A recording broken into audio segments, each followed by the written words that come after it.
دنیا کی تاریخ میں منگولوں سے زیادہ سفاک قوم نہیں گزری۔ یہ وہ قوم ہے جس کے ہاتھوں عباسی سلطنت کا خاتمہ ہوا اور مسلم تہذیب اپنے زوال کو پہنچی۔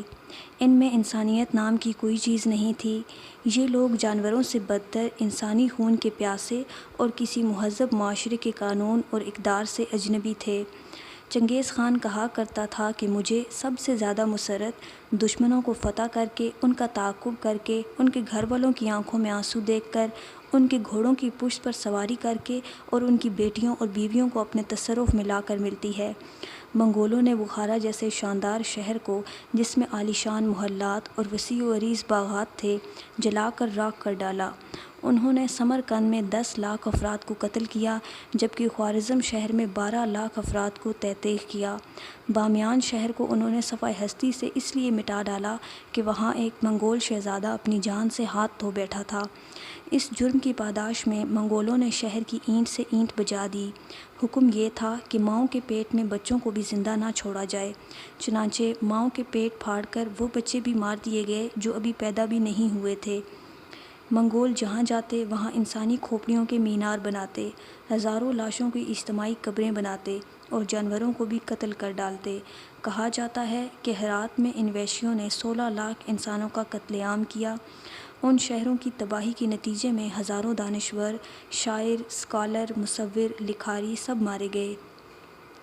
مسلم آرٹ اور کلچر ختم ہو گیا، کتب خانے تباہ ہو گئے، کتابیں نظر آتش کر دی گئیں، سینکڑوں برس سے محفوظ قیمتی نسخے، علم کے خزانے اور مسلم سلطنت کا جاہ و جلال سب مٹی میں مل گیا۔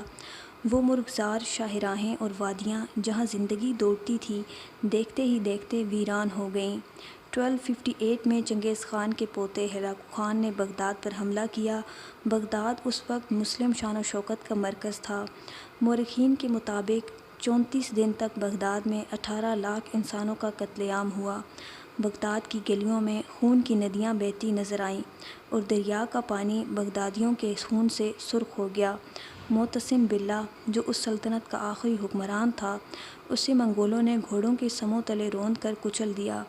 مورخین لکھتے ہیں کہ بغداد کی تباہی فقط ایک شہر کی تباہی نہیں تھی، بلکہ اس سانحے کے دو رس سیاسی اور نفسیاتی اثرات مرتب ہوئے۔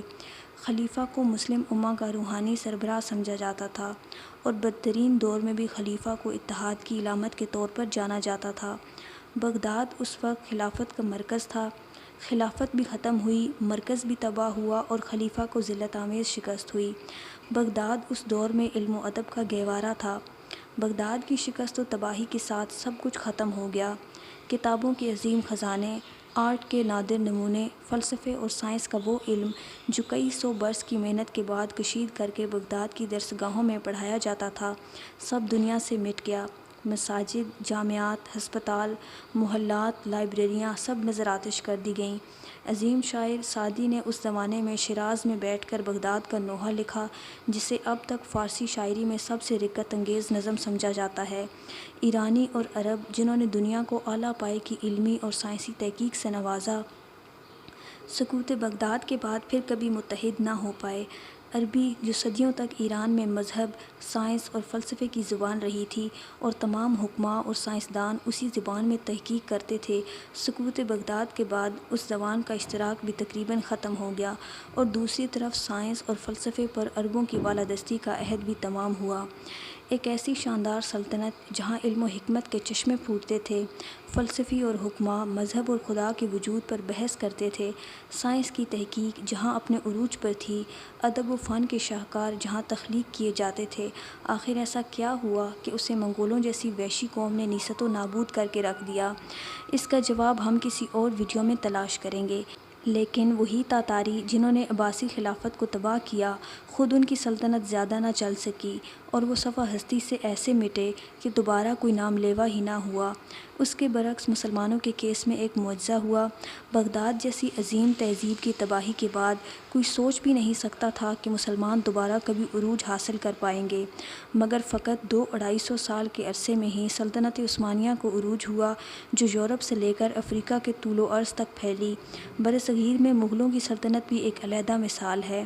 عربوں، ترکوں اور مغلوں کی زوال کی بے شمار وجوہات تلاش کی جا سکتی ہیں۔ ان سے شاید سبق بھی سیکھا جا سکتا ہے، مگر فقط اس حرام خوری سے کام نہیں چلایا جا سکتا کہ ساری مغربی دنیا ہماری ایجادات پر پل کر جوان ہوئی۔ یہ ہم ہی تھے جنہوں نے کیمرہ ایجاد کیا، جیومیٹری سکھائی اور فلکیات کی سائنس گوروں کو پڑھائی، ورنہ وہ نرے جاہل ہی رہتے۔ مسلم دنیا کے علم سے اگر مغرب نے کچھ سیکھا تھا تو آج ہمیں بھی ان سے کچھ سیکھ لینے میں کوئی حرج نہیں۔ آج کی دنیا میں علم حاصل کرنا کچھ مشکل نہیں رہا۔ اگر آپ میں ہنر ہے تو آپ ایک ای میل کر کے، ایک کلک کر کے، ایک اپلوڈ کر کے دنیا کے سامنے اپنی قابلیت رکھ سکتے ہیں۔ مگر اس قدر آسانی کے باوجود مسلم دنیا کا المیہ یہ ہے کہ وہ ترقی یافتہ دنیا سے کوئی 100 برس پیچھے ہے، اور اس کی بنیادی وجہ یہ ہے کہ مسلم دنیا نے تحقیق اور جستجو کا دروازہ بند کر دیا ہے۔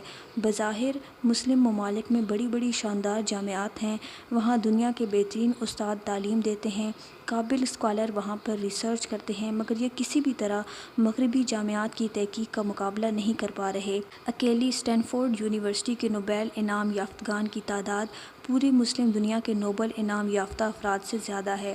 تحقیق اور تنقیدی شعور کو پروان چڑھانے کی آزادی ہی واحد طریقہ ہے جو مسلم دنیا کو اس زوال سے نکال سکتا ہے۔